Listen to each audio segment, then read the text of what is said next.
Olá, irmãos, paz e graça. Esse vídeo de hoje é uma gravação da aula complementar do livro de Apocalipse. A primeira aula realizada lá presencial, né, com uma transmissão online para o curso de teologia.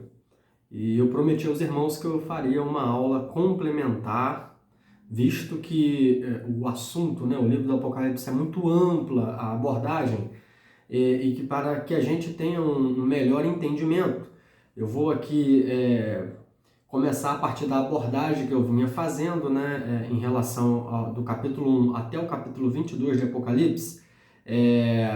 Eu fiz um resumo, um panorama, explicando cada capítulo, o momento em que a igreja está na terra, o momento em que a igreja não está mais na terra, o julgamento dos selos, das trombetas, das taças, e também a vinda de Jesus, a segunda vinda dele em glória, o milênio e também novos céus e nova terra. Esse é o conteúdo geral do livro do Apocalipse.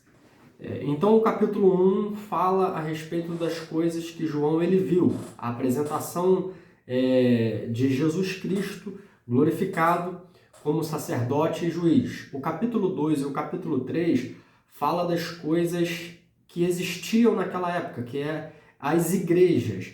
Então, as 7 igrejas da Ásia Menor, a igreja de Éfeso, Esmirna, Pérgamo, Tiatira, Sardes, Filadélfia e Laodiceia, são igrejas do tempo de João. E até o capítulo 3, essas igrejas estão presentes. João, ele manda uma mensagem para as igrejas enquanto elas estão na terra. Ao anjo da igreja escreve. Por exemplo, no capítulo 3, verso 14, ele falando a respeito da igreja de Laodiceia. Ao anjo da igreja em Laodiceia escreve. E assim ele fez em relação a todas as igrejas. A mensagem era destinada à igreja na terra. A partir do capítulo 4, não há mais menção à igreja. No capítulo 4, ele vê uma porta aberta, ele sobe aos céus, como eu disse, é um retrato do arrebatamento. Porque esse período aqui, quando a igreja ela sobe, quando ela é arrebatada, nós cremos no arrebatamento pré-tribulacional. Porque a tribulação não será uma perseguição como houve em tempos passados, sobre Roma, sobre o Estado. Não, essa tribulação será uma tribulação diferente, será o julgamento de Deus sobre a humanidade. Então a igreja não participa. O arrebatamento, ele é descrito lá em 1 Tessalonicenses 4,16 e também em 1 Coríntios 15, lá quando Paulo diz que nós seremos transformados, no abrir e fechar de olhos. Nós não estaremos mais aqui. O que ocorre logo após o arrebatamento da igreja? Acontece 2 eventos no céu que ocorrem. Primeiro, é o Tribunal de Cristo. O Tribunal de Cristo está registrado em 1 Coríntios capítulo 3, verso do 12 ao 17, onde Paulo ele usa elementos como madeira, palha e feno, e também ouro, prata e pedras preciosas. Aqui Paulo está falando a respeito das nossas obras, a respeito daquilo que a gente faz em Cristo. A primeira coisa que vai acontecer após o arrebatamento, e para o arrebatamento acontecer, não precisa ter sinais, porque os sinais são para os judeus. Os sinais eles vêm se cumprindo ao longo dos tempos, e o sinal é para os judeus. A igreja não aguarda sinal, mas a partir do momento que a igreja for arrebatada, o período que se estabelecerá até a vinda de Cristo será 7 anos, divididos em 2 partes, 3 anos e meio de uma falsa paz, governado pelo anticristo. Na metade dos 7 anos, nos 3 anos e meio, ele vai se rebelar contra Israel, vai exigir adoração, vai introduzir uma estátua dele para ser adorada dentro do templo de Jerusalém, que terá sido reconstruído, e então os judeus vão perceber que foram enganados, e então vai haver uma intensa perseguição por parte do anticristo em relação aos judeus e a todos aqueles que não receberem a marca da besta. Ok. E depois de 3 anos e meio, onde Deus estará derramando as suas taças sobre a terra, julgamento muito pesado, que está descrito aqui do capítulo 6 até o capítulo 18, então esse período será de julgamento da terra. No céu, após a igreja ser arrebatada, no tribunal de Cristo, será julgada as nossas obras. Todos os que participam desse tribunal estão salvos. O tribunal de Cristo é só para os salvos, só para a igreja que participa. 2 Coríntios 5:10, Paulo fala que todos compareceremos perante o tribunal de Cristo. Quando ele fala todos compareceremos, ele está falando de todos os salvos, aonde as nossas obras serão julgadas. Aquilo que a gente fez a partir do momento da salvação. Eu fui salvo e o que eu passo a praticar? Né? Não são obras para condenação. Entenda, a salvação ela se dá única e exclusivamente pela graça e pela fé em Jesus. As nossas más obras serão julgadas nesse tribunal para recompensa, para repreensão, para ganho ou perca de galardão. E também é nesse julgamento que será definida a nossa posição no reino de Deus. As nossas obras serão julgadas. Perfeito. Então, acontece isso. No céu também, nós aguardaremos, após passar por esse tribunal, nós passaremos também pelas bodas do Cordeiro, que é o casamento. Isso está descrito lá em Apocalipse 19. Quando a noiva já se ataviou, a esposa já se ataviou, então ela casa. E aí é um momento antes de Cristo voltar à terra com a sua igreja. Então, irmãos, o livro de Apocalipse, até o 3, a igreja na terra no 4, a igreja sobe, o 5 é o cântico e o desenrolar do livro, que é aberto, que Jesus abre esse livro. A partir do 6, o anticristo, então, ele assume o governo, e aqui a gente tem os cavaleiros. A gente tem o primeiro selo, que é uma guerra fria, né, que é o anticristo, ele assumindo o poder. O segundo selo, que é o capítulo 6, verso 3, já é uma guerra aberta, e o cavalo vermelho, ele tira a paz da terra. O terceiro selo é a fome. Então, no capítulo 6, verso 6 diz: ouvi uma voz no meio das 4 seres viventes, dizendo: uma medida de trigo por 1 denário, 3 medidas de cevada por 1 denário, e não danifiqueis o azeite e o vinho. Aqui faz uma referência à falta de alimentos e à fome. Haverá uma fome muito grande porque os alimentos encarecerão. O quarto selo fala a respeito da morte. Capítulo 6, verso 8. Eu olhei e eis com um cavalo amarelo e o seu cavaleiro, sendo este chamado Morte e o Inferno seguiam, e foi-lhe dada autoridade sobre a 4ª parte da terra, para matar a espada, pela fome, com mortandades, por meio de feras da terra. Então aqui a 4ª parte da humanidade que resta, que não, os crentes que não subirem no arrebatamento, os desviados, e mais a humanidade no geral, e mais os judeus, estarão na terra nesse período. E passarão por morte, por fome. Então é um período onde começa o julgamento dessas pessoas. O 5º selo que é aberto é o martírio. Capítulo 6, verso 9 diz: quando ele abriu o 5º selo, vi debaixo do altar as almas daqueles que tinham sido mortos por causa da palavra de Deus e por causa do testemunho que sustentavam. E clamavam grande voz, dizendo: até quando, ó soberano Senhor, santo e verdadeiro, não julgas nem vingas o nosso sangue dos que habitam sobre a terra? Então a cada um deles foi-lhe dado uma vestidura branca. Eles disseram que repousasse ainda por pouco tempo, até que também se completasse o número dos seus conservos e irmãos que iam ser mortos, igualmente eles foram. Aqui já começa a falar daqueles que são mortos durante o período da tribulação. Não faz mais menção à igreja, não está dizendo que é a igreja que seria perseguida e morta. Então, vejamos, aqui está falando a respeito daqueles que foram mortos por causa do testemunho que sustentavam, daqueles que vão acreditar na palavra de Deus nesse período. Então haverá salvação nesse período, mas será uma salvação por meio de martírio, ou seja, a pessoa vai pagar com a própria vida. No capítulo 6, verso 12, Vi quando o Cordeiro abriu o sexto selo e sobreveio grande terremoto. O sol se tornou negro, como saco de cinza, e a lua toda como sangue. Aqui, em Mateus 24, verso 29, diz que o sol escurecerá. Então, aqui já faz uma menção a esse período, onde o sol escurecerá. Capítulo 6, verso 13. As estrelas do céu caíram pela terra, como figueira, quando abalada pelo vento forte. Então, aqui começa os julgamentos, começa esses cataclismas, né, as perturbações cósmicas acontecendo na terra. Capítulo 6, verso 15. Os reis da terra, grandes, os comandantes, os ricos, os poderosos, e todo escravo e todo livre, se esconderam nas cavernas e penhascos dos montes, e disseram aos montes e rochedos: caí sobre nós, escondei-nos da face daquele que se assenta no trono, e da ira do Cordeiro, porque chegou o grande dia da ira deles. E quem é que pode suster-se?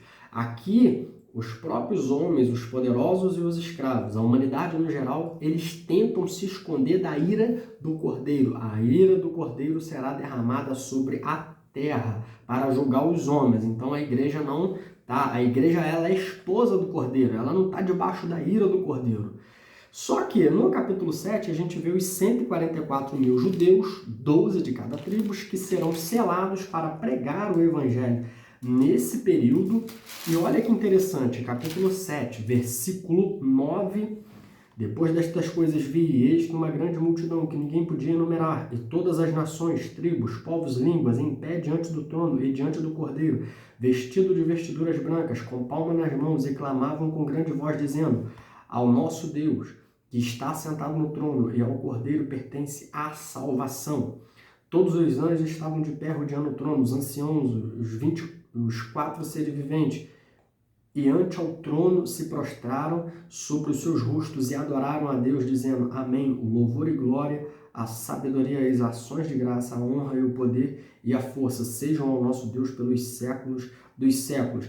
Estas pessoas, elas foram vestidas de vestes brancas. Capítulo 7, verso 14. Respondi-lhe: meu Senhor, tu sabes. E ele então me disse: são estes os que vêm da grande tribulação, lavaram as suas vestiduras e alvejaram no sangue do Cordeiro.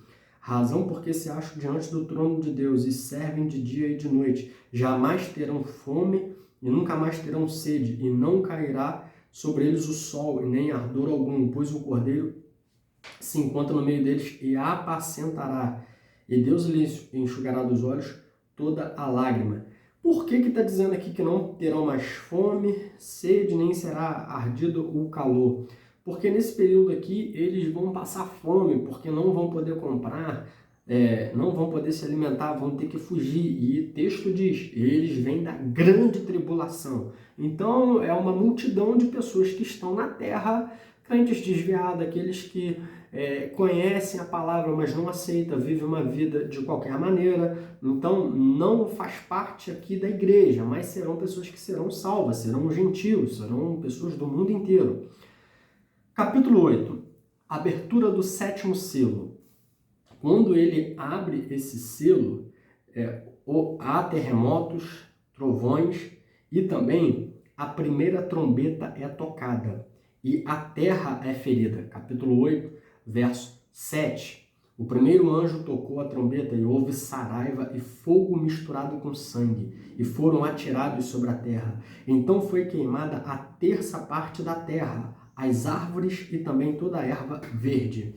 Aqui, irmãos, a gente lembra dos juízos que foram derramados na terra do Egito. E quando eu digo que o Apocalipse se cumprirá literalmente, a partir do capítulo 4 até o capítulo 22, né, que é todo o restante do livro, ainda se cumprirá. Nós temos essa visão futurista a respeito do Apocalipse, porque esse evento aqui descrito não tem como ser uma figuração, porque isso já aconteceu antes de maneira literal no passado. É por isso que quando eu falo que a Bíblia ela é harmônica, toda a doutrina ela tem uma harmonia, porque a gente precisa analisar o período de Gênesis até Apocalipse, a maneira como Deus tratou dos assuntos relacionados ao seu povo e à humanidade, do princípio até o fim da história humana. Então aqui, capítulo 8, verso 7. Saraiva e fogo caiu sobre a terra e destruiu e foi queimada a terça parte da terra, ou seja, mais de 30% da terra será destruída. Árvores e também toda a erva verde. Então, coitado dos ambientalistas, né? Coitado desse povo que tenta preservar a natureza. O próprio Deus vai julgar essa terra. É impossível dessa terra ser preservada porque ela é contaminada pelo pecado. Então, a vegetação aqui será destruída, a terça parte dela, na primeira trombeta que é tocada aqui em Apocalipse 8. Apocalipse 8, versículo 8, o anjo toca a segunda trombeta e o mar é ferido. Então, aqui foi atirado ao mar chamas, uma montanha ardendo em chamas foi atirada ao mar. Então, aqui a terça parte da criação que tinha vida existente no mar foi destruída. E também a terça parte das embarcações. A terceira trombeta é tocada.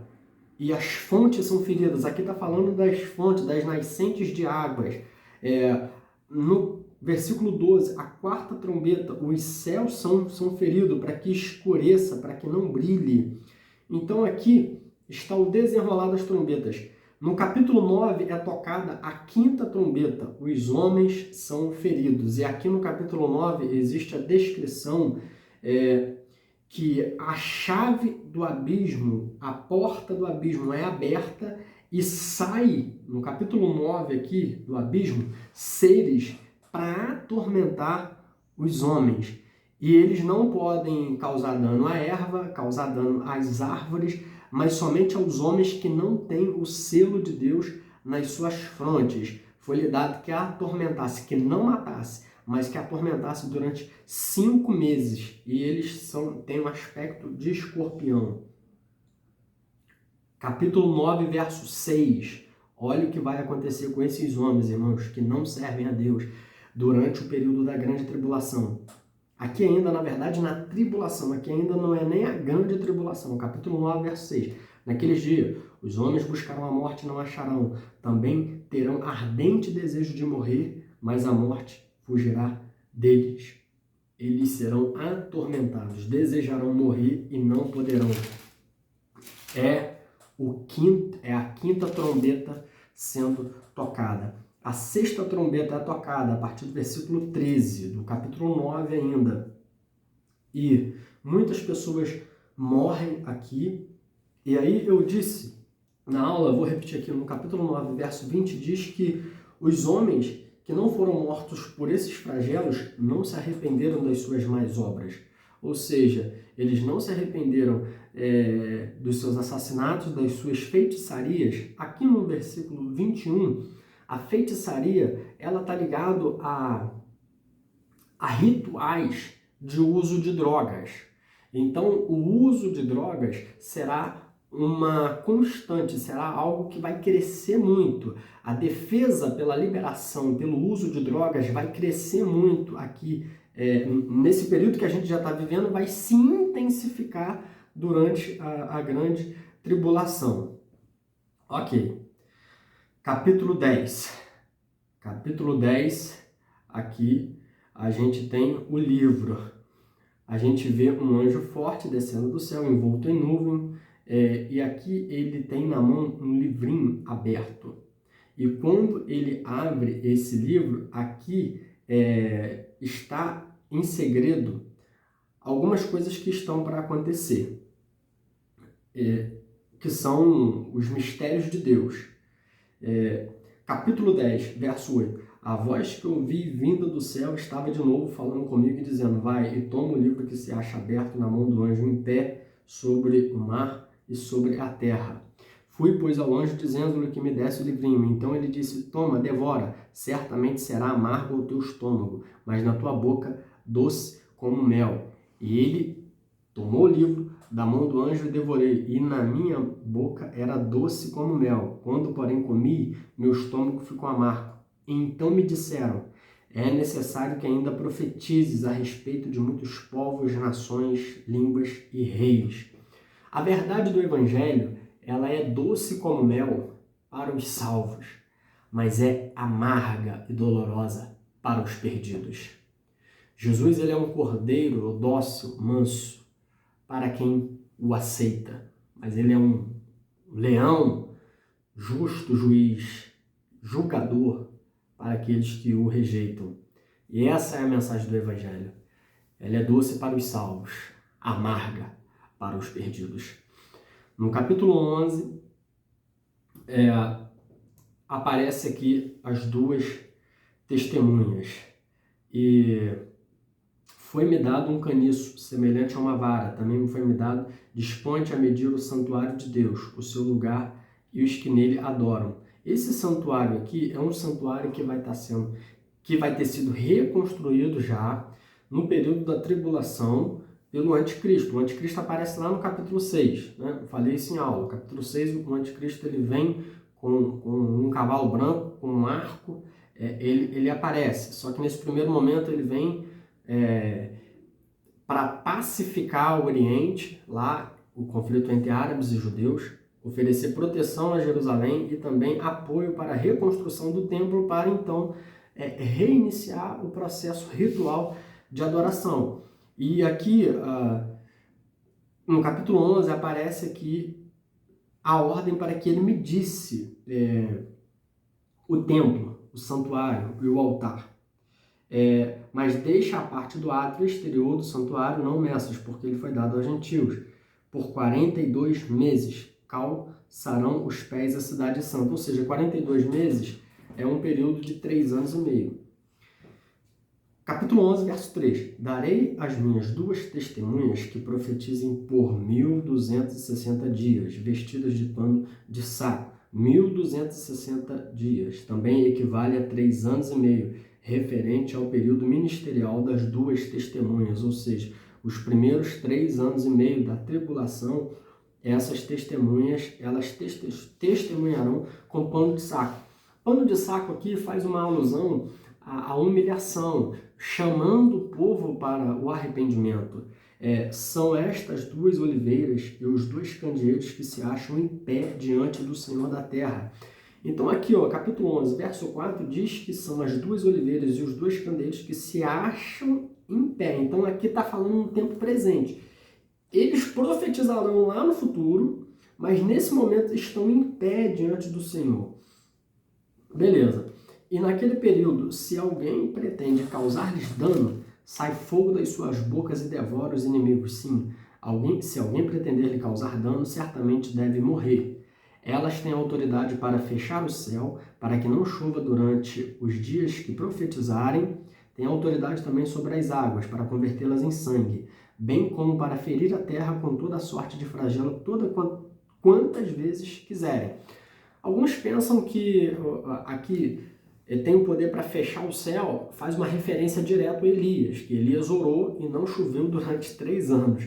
E aqui transformar água em sangue foi um prodígio realizado por Moisés no Egito. Então, alguns entendem que pode ser Elias e Moisés. Só que eu disse que eu creio que seja Enoque, porque Enoque ele foi transladado, ele não passou pela morte. Então, pode ser que seja Enoque aqui uma dessas duas testemunhas, mas é certo que Elias será uma delas. E por que eu afirmo isso? Porque Elias ele subiu em carruagens de fogo no meio de um redemoinho. Elias não passou pela morte. E Elias não seria João Batista, porque então haveria... Ele é uma pessoa, João Batista é outra. João Batista ele vem no espírito de Elias, no ministério semelhante ao de Elias, mas Elias ainda virá no tempo do fim. Ok. E aqui, eles, quando tiverem então concluído o testemunho que devem dar, a besta que surge do abismo, essa besta que ela vai surgir no capítulo 13, pelejará contra elas e as vencerá e as matará, e seus cadáveres ficarão estirados na praça da grande cidade, que espiritualmente se chama Sodoma e Egito, onde também foi crucificado o Senhor. Aqui está falando na praça de Jerusalém. Então aqui eles vão ser mortos pela besta que sobe do abismo, ou seja, eles vão passar pela morte. Então muitos dentre os povos, tribo, língua, nação, contemplam os cadáveres das duas testemunhas por 3 dias e meio, e não é permitido que esses cadáveres sejam sepultados.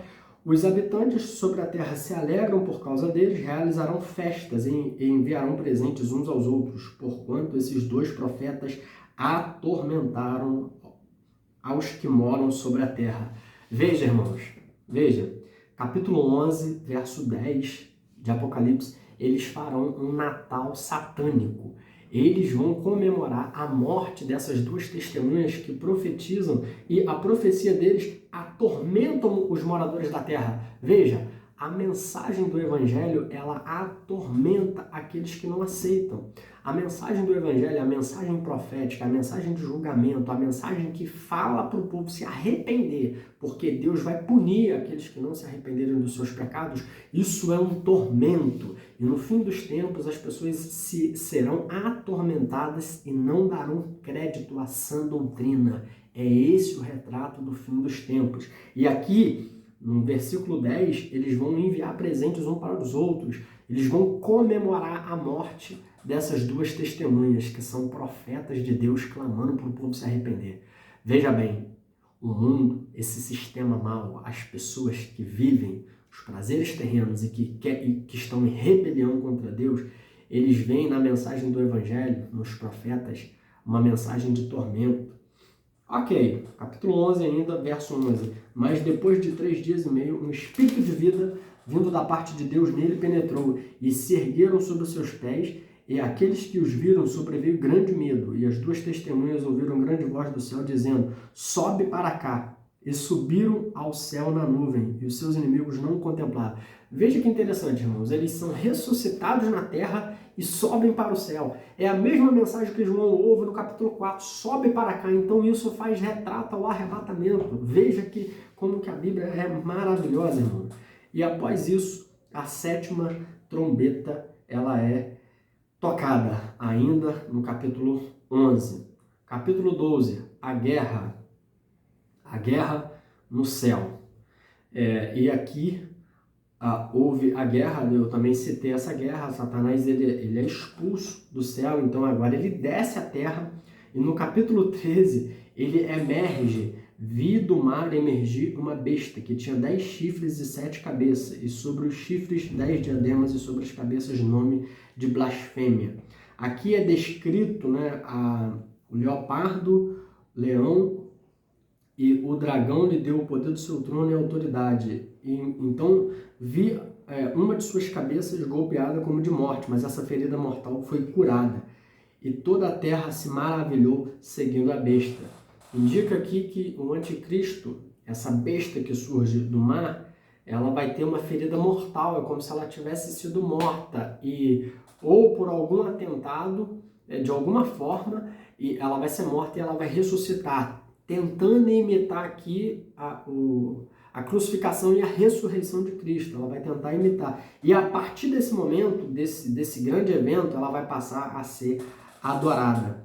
Então aqui, e adoraram o dragão, capítulo 13, verso 4. E adoraram o dragão porque deu a sua autoridade à besta. Também adoraram a besta, dizendo: quem é semelhante à besta? E quem pode pelejar contra ela? Foi-lhe dado uma boca que profetizasse arrogâncias e blasfêmias, e autoridade para agir 42 meses, ou seja, 3 anos e meio. E aqui ela blasfema, difama, e ela difama o tabernáculo, e também aqueles que seguem ao verdadeiro Deus. Capítulo 13, verso 7. Foi-lhe dado também que pelejasse contra os santos e vencesse. Aqui, essa referência aos santos faz referência aos santos, os judeus, o povo de Deus. Deu-se-lhe ainda autoridade sobre cada tribo, povo, língua e nação, e adorá-la-ão todos os que habitam sobre a terra, aquele cujos nomes não foram escritos no livro da vida do Cordeiro, que foi morto desde a fundação do mundo. E se alguém tem ouvidos, ouça. Se alguém leva para o cativeiro vai. Se alguém matar a espada, necessário é que seja morta a espada. Aqui está a perseverança e a fidelidade dos santos, ou seja, a besta vai perseguir todos aqueles que não adorarem a ela. Então vai ser preso, vai ser morto, vai pagar com a própria vida. Capítulo 13, verso 11. Vi ainda outra besta emergir da terra, possuía 2 chifres, parecendo cordeiro, mas falava como dragão. Ela exerce autoridade, essa aqui vai ser a falsa profeta. E foi-lhe dado... E aqui vai ser construída uma grande imagem, ó, capítulo 13, verso 15. Ele foi-lhe dado comunicar fôlego à imagem da besta, para que não só a imagem falasse, como ainda fizesse morrer quantos não adoram ser a imagem, quantos não adorassem a imagem da besta. E todos os pequenos e grandes, ricos e pobres, livres e escravos, faz que lhes seja dado certa marca sobre a mão direita e sobre a fronte, para que ninguém possa comprar ou vender, senão aquele que tem a marca e o nome da besta, ou seja, o número do seu nome. Aqui está a sabedoria. Aquele que tem entendimento calcule o número da besta, pois é o número do homem, e esse número é 666, ou seja, 666. É aqui no capítulo 13 do Apocalipse, do verso 11 ao 18, que encontra o momento em que a besta ela terá assumido tal poder econômico, político, total sobre a humanidade, que vai ser necessário um homem receber na mão direita ou na testa o selo, ou o 666, a marca da besta. Só assim vai poder comprar, vender, comercializar.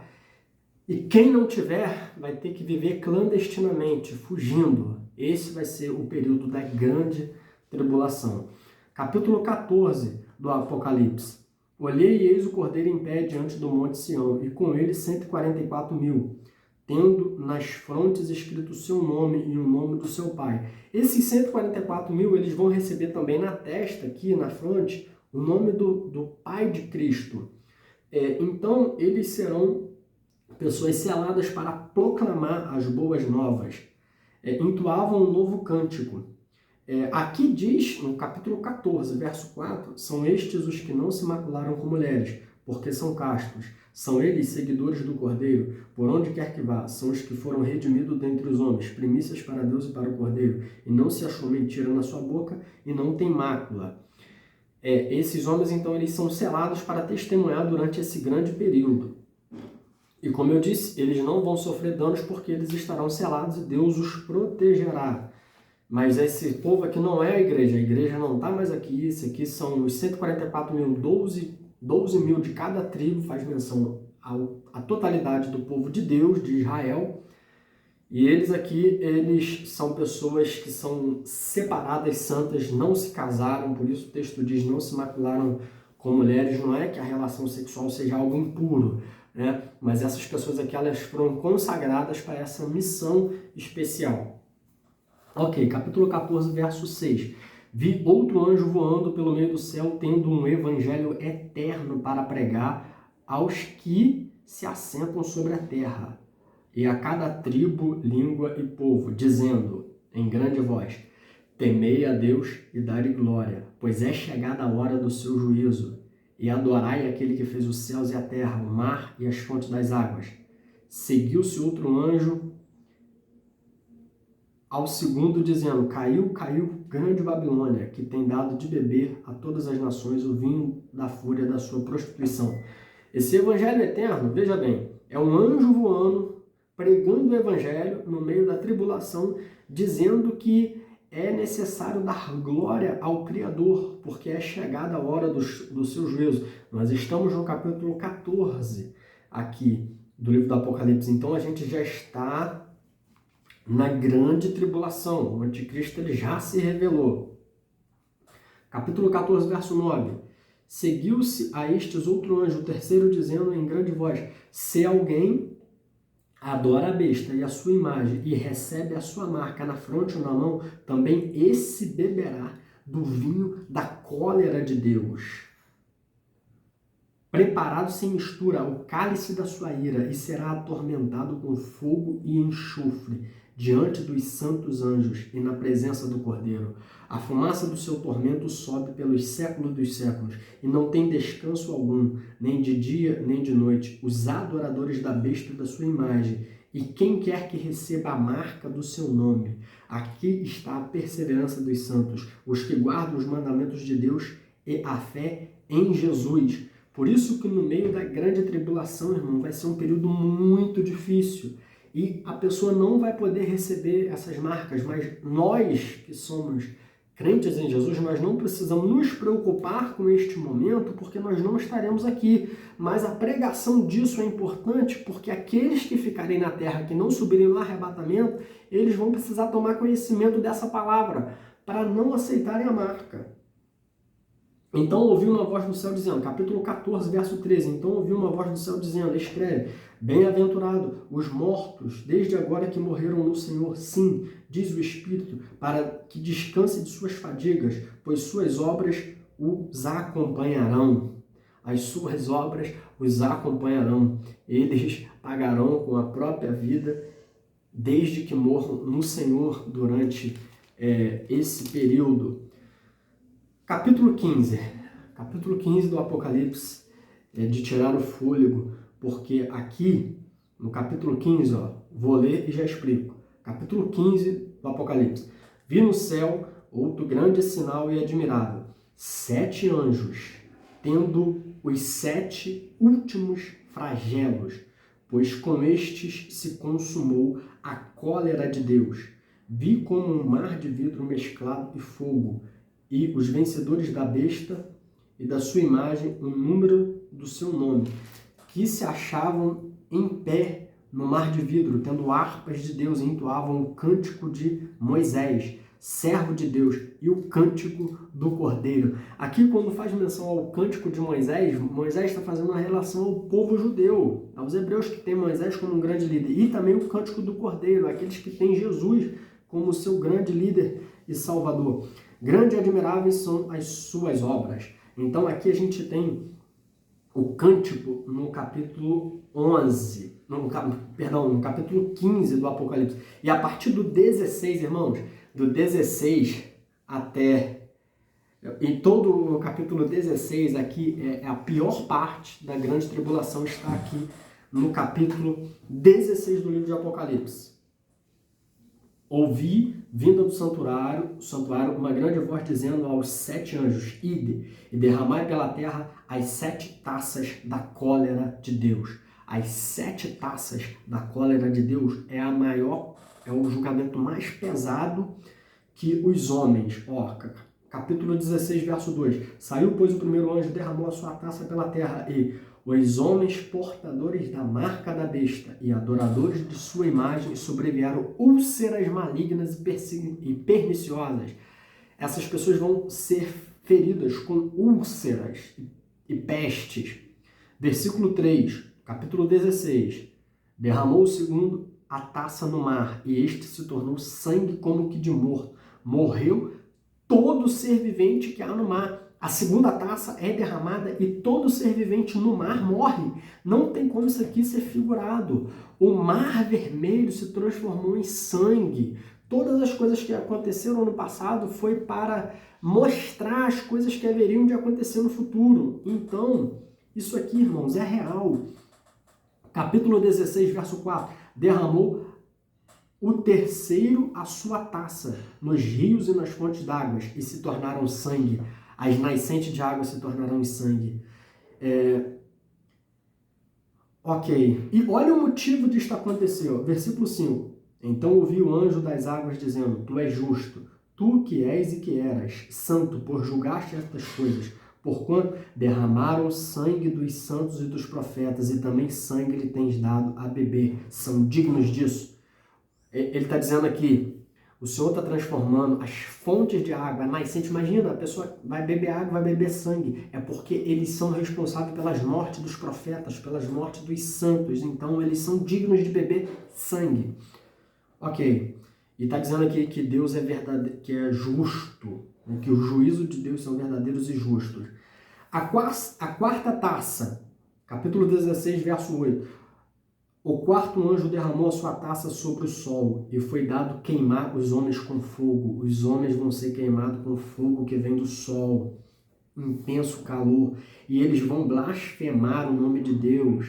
Ele vai blasfemar porque é Deus que está mandando esses flagelos aqui. Eles vão blasfemar mas não vão se arrepender. Capítulo 16, verso 9, não vai se arrepender. Capítulo 16, verso 10, derramou o quinto a sua taça sobre o trono da besta, cujo reino se tornou em trevas, e os homens remordiam as línguas por causa da dor que sentiam e blasfemavam o Deus do céu por causa das angústias, da úlcera que sofria e não se arrependeram das suas obras. Parece até Faraó no Egito. O povo está sofrendo e não se arrepende. Sexta taça, capítulo 16, verso 12. Derramou o sexto a sua taça sobre o grande rio Eufrates, cujas águas secaram, para que se preparasse o caminho dos reis que vem do lado do nascimento do sol. Então vi sair da boca do dragão e da besta e da boca do falso profeta 3 espíritos imundos semelhantes a rã. A besta é o falso profeta aqui e o dragão, eles representam a trindade maligna. E vi 3 espíritos imundos, ó. Eles são 3 espíritos imundos. Eles tentam imitar a trindade, porque eles são espíritos de demônios. E olha só, irmãos, o que esses demônios têm o poder de fazer? Operar sinais e se dirigem ao rei do mundo inteiro com o fim de ajuntá-los para a peleja do grande dia do Deus Todo-Poderoso. O dragão, a besta e o falso profeta, com o poder de operar sinais, vai seduzir as nações do mundo para se ajuntar para a peleja do grande dia. Essa aqui é a peleja do Armagedon. É quando o anticristo ele vai reunir as nações para pelejarem contra o povo de Deus que está sendo perseguido nesse momento. Os judeus, a nação de Israel. Aqui é a nação física. As pessoas que não adorarem a besta, elas serão mortas. Os judeus, eles serão encurralados e aqui é uma peleja. O rio Eufrates vai secar, ó. Vai secar e os reis vão caminhar por esse lugar, ó. Derramou o sexto anjo a sua taça sobre o grande rio Eufrates, cujas águas secaram, para que se preparasse o caminho dos reis, que vem do lado do nascimento do sol. Então, capítulo 16 verso 14, diz que a fim de ajuntá-los para a peleja do grande dia. Eis que vem, capítulo 16, irmãos, olha que interessante, 16, verso 15. Eis que venho como vem ladrão. Bem-aventurado aquele que vigia e guarda as suas vestes para não andar nu, para que não se veja as suas vergonhas. Aqui ele está dizendo que vem como ladrão. Mais uma referência para o povo judeu. 16, verso 16, então se ajuntaram num lugar que em hebraico se chama Armagedon. Então aqui é a batalha do Armagedon, é a grande e última batalha. Capítulo 16, verso 17, então derramou o sétimo anjo a sua taça pelo ar. Saiu grande voz do santuário, do lado do trono, dizendo, feito está, e sobrevieram relâmpagos, vozes, trovões, e ocorreu grande terremoto, como nunca houve, igual desde que há gente sobre a terra. Tal foi o terremoto, forte e grande, e a grande cidade se dividiu em 3 partes, e caíram as cidades das nações. E lembrou-se Deus da grande Babilônia, para dar-lhe cálice do vinho do furor da sua ira. Então aqui, ó, verso 21, também desabou do céu sobre os homens grande saraivada, com pedras que pesavam cerca de 1 talento, por causa do flagelo da chuva de pedra. Os homens blasfemaram de Deus, porquanto o seu flagelo era sobremodo grande. Os homens sofrendo aqui a sentença de Deus e blasfemando contra o seu nome. Capítulo 17 do livro. A Babilônia religiosa. Capítulo 17. O que é a Babilônia religiosa? Que é chamada de grande meretriz. Veio um dos 7 anjos, que tem as 7 taças, e falou comigo, dizendo, vem, mostrar-te-ei o julgamento da grande meretriz, que se acha sentada sobre muitas águas, com quem se prostituíram os reis da terra, e com vinda a sua devassidão, foi que se embebedaram os que habitam sobre a terra. Aqui está falando a respeito, a Babilônia aqui faz respeito a uma prostituta. Aqui a Roma é descrito como Babilônia, e Roma, né, se tornou a sede do cristianismo, e também a prostituição está ligada aqui à idolatria. Então, aqui a gente tem uma condenação da falsa religião no mundo. Capítulo 17, verso 8. A besta que viste era e não é, está para emergir do abismo e caminha para a destruição, e aqueles que habitam sobre a terra, cujos nomes não foram escritos no livro da vida desde a fundação do mundo, se admirarão vendo a besta que era e não é, mas aparecerá. Aqui está o sentido que tem a sabedoria. As 7 cabeças são 7 montes, nos quais a mulher está sentada. São também 7 reis. Aqui está fazendo toda uma linguagem figurada. No versículo 14 diz: pelejarão eles contra o Cordeiro, e o Cordeiro os vencerá, pois é o Senhor dos exércitos. Então, eles vão tentar pelejar contra o Cordeiro. Capítulo 18 aqui. Capítulo 18 fala da Babilônia comercial, que depois destas coisas vi descer do céu outro anjo que tinha grande autoridade, e a terra se iluminou com a sua glória, e exclamou com voz potente, dizendo: caiu, caiu, grande Babilônia, e se tornou morada de demônios, covil de toda espécie de espírito imundo, e de todo gênero de ave imunda e detestável. E aqui Deus faz um apelo para que o seu povo saia dessa Babilônia. Capítulo 18, verso 4. Ouvi outra voz do céu dizendo: retirai-vos dela, povo meu, para não ser de cúmplices em seus pecados, para não participarem dos seus flagelos, porque os seus pecados se acumularam até os céus, e Deus se lembrou dos atos iníquos que ela praticou. Então aqui, o pecado deles vai se tornar tão grande, assim como foi lá em Sodoma e Gomorra, que o limite de Deus vai ter se esgotado. E Deus derramará o seu julgamento por conta desse limite. A paciência de Deus, ela tem um limite. E aqui terá chegado ao seu ápice. Capítulo 19. Aqui faz menção à vinda de Cristo. Capítulo 19, verso 11. Vi o céu aberto, e eis um cavalo branco, e o seu cavaleiro, que se chama Fiel e Verdadeiro, e julga e peleja com justiça. Aqui faz a menção a Jesus, o Rei dos Reis e o Senhor dos Senhores. Verso 17, no capítulo 19. Então vi um anjo posto em pé no sol, e clamou com grande voz, falando a todas as aves que voavam pelo meio do céu: vinde, reuni-vos para a grande ceia de Deus, porque vai haver uma grande mortandade quando o Senhor Jesus voltar. Paulo diz que o Senhor Jesus matará o perverso com o sopro da sua boca. Então, a vinda de Jesus em glória vai matar o perverso, ou seja, vai destruir as suas ações e vai prender. Capítulo 19, verso 20 diz: a besta foi aprisionada, e com ela o falso profeta, com os sinais feitos diante dela, seduziu aqueles que receberam a marca da besta e eram adoradores da imagem. Os 2 foram lançados dentro do lago de fogo, que arde em enxofre. Os restantes foram mortos com a espada que saía da boca daquele que estava assentado no cavalo. E todas as aves se fartaram das suas carnes. Aqui, pelo poder da boca do Senhor, ele matará o perverso. Ele prenderá Satanás e matará todas as pessoas que estiverem reunidas para guerrear contra o povo de Deus. Então essa é a vinda. Jesus ele vem à terra já, exercendo julgamento. E aí, nesse momento em que Satanás é preso, inaugura-se o período do milênio. Inaugura-se aqui no capítulo 20 o período do milênio.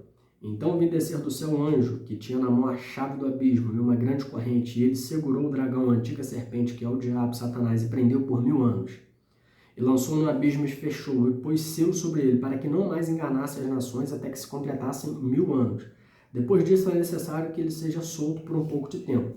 Aqui 1000 anos, né? Então existem algumas visões aqui. O milênio vai ser literal? Não vai ser literal? O reino milenial literal é uma visão de que a Terra, nesse período aqui, ela será restaurada. Em Isaías capítulo 11, verso 3 ao 5, a gente vê isso, a gente vê uma Terra restaurada. Aqueles que não acreditam no milênio literal, eles praticamente veem todo o Apocalipse de uma maneira figurada. Existem aqueles que são os pós-milenistas, que acreditam que nós já estamos vivendo o milênio, mas de uma forma também espiritualizada. Que as coisas vão melhorar, então as coisas têm que melhorar na área da política, as coisas têm que melhorar na área social, até que Jesus venha e melhore de forma geral. Isso também não faz sentido, porque assim como os homens viveram quase 1000 anos, os primeiros homens, né, até o dilúvio, tiveram uma vida longa, essa longevidade vai voltar nesse período aqui. E nesse período aqui é que Deus vai reinar com a sua igreja e vai cumprir as promessas literais de um reino que ele prometeu a Davi.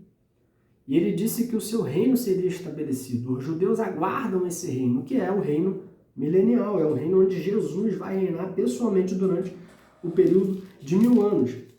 E aqui que acontecem algumas ressurreições, ó. Capítulo 20, verso 4. Vi também tronos, e nestes sentaram-se aqueles aos quais foi dado a autoridade de julgar. Os apóstolos, pode ser que eu e você esteja lá, porque Paulo diz que nós julgaremos até os anjos. E quando ele repreende a igreja de Corinto, dizendo que eles não sabiam lidar nem com as questões triviais, ele fala: vocês julgarão a anjos, como que vocês são incapazes de julgar as coisas mínimas? Então, ó, capítulo 20, verso 4. Vi também tronos, no plural, então é mais de um trono. E nestes sentaram-se aqueles aos quais foi dada a autoridade de julgar. Vi ainda as almas dos decapitados por causa do testemunho de Jesus, bem como por causa da palavra de Deus, tantos quantos não adoraram a besta, nem receberam a marca, viveram e reinaram com Cristo durante 1000 anos. As pessoas que forem mortas durante a tribulação, elas vão ressuscitar nesse período para reinar com Cristo, para desfrutar do reinado durante esses 1000 anos. Os restantes dos mortos não viveram até que se completassem os 1000 anos. Esta é a primeira ressurreição. A primeira ressurreição é para aqueles que morreram durante esse período da tribulação para entrarem no reino. Os ímpios que não morreram, e também todos os ímpios de todas as eras da humanidade, eles vão ressuscitar só no final para comparecer perante o juízo do trono branco. É o que a gente ainda vê aqui no capítulo 20 do Apocalipse. Quando, porém, se completar 1000 anos, Satanás será solto. Capítulo 20, verso 7, fala aqui da última revolta que vai acontecer depois do período desses 1000 anos. Você veja, durante esses 1000 anos as pessoas vão ser governadas por Cristo, com verdade e com justiça, mas as pessoas que viverem durante esse período que não tiverem sido regeneradas, as pessoas que viverem nesse período, as que nascerem nesse período, elas mesmo assim vão seguir a Satanás no final, porque não aceitaram o governo de Cristo. Assim como durante a grande tribulação as pessoas recebem o julgamento e blasfemam e não se rendem, durante o reinado de Cristo muitos vão ver ele reinando com justiça e não vão adorar e não vão receber, e vão ser seduzidas por Satanás no final. Porque o diabo é o sedutor deles. Capítulo 20, verso 11. Vi um grande trono branco e aquele que se acha assentado, de cuja presença fugiram o céu e a terra. Aqui dá a entender que o céu e a terra desaparecem. Assim como a terra surge do nada, ela também há de desaparecer do nada. Do nada não, né? Pela palavra de Deus. Verso 12 do capítulo 20. Vi também os mortos, grandes e pequenos, postos em pé diante do trono. Então se abriram livros. Ainda outro livro, o livro da vida, foi aberto. E os mortos foram julgados segundo as suas obras, conforme se achava escrito nos livros. Deu-lhe o mar os mortos que nele estavam, a morte e o além entregaram os mortos que nele haviam, e foram julgados um por um, segundo as suas obras. Então, a morte e o inferno foram lançados dentro do lago de fogo. Esta é a segunda morte, o lago de fogo. Esse alguém não foi achado inscrito no livro da vida, esse foi lançado para dentro do lago de fogo. O juízo do trono branco, haverá 2 livros, o livro da vida, o livro de todos os salvos de todas as épocas. Está lá a relação de todos os salvos. E o outro livro, o livro das obras, onde será avaliado as obras de cada um, para que cada um tenha a sentença justa da parte de Deus. Mas só vai comparecer diante do trono branco os ímpios, para julgamento, para condenação. A igreja, ela só comparece ao tribunal de Cristo após o arrebatamento, só para a recompensa. Não tem mais chance de você ser condenado. Se você foi arrebatado e está no tribunal, é para a recompensa. Da mesma forma, esse tribunal do trono branco será um tribunal para condenação. É do juízo final. Aqui está o juízo final e a sentença que cada ímpio receberá, e o destino dele será o lago de fogo. Esta é a segunda morte. Então aqui está a condenação eterna. E todos aqueles que morrerem durante a tribulação, durante a grande tribulação, estas pessoas terão o nome, e as pessoas que não seguirem a besta, elas terão o seu nome registrado no livro da vida. Então, no dia desse julgamento aqui, o nome delas estará registrado ali. Então, elas não receberão a condenação.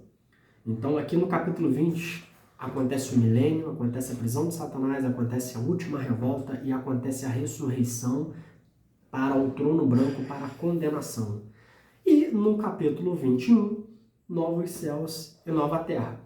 Então, irmãos, eu digo que a partir do capítulo 21 de Apocalipse, novos céus e nova terra, a habitação de Deus com os homens para sempre, vai ser o melhor momento da história para todos os salvos de todas as épocas. E daqui para lá não tem como descrever. Apenas as descrições que estão aqui da Nova Jerusalém são descrições que a gente consegue ter uma ideia, né?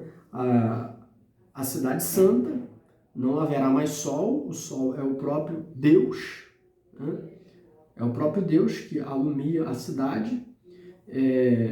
Então, aqui, irmãos, vai ser o estado eterno.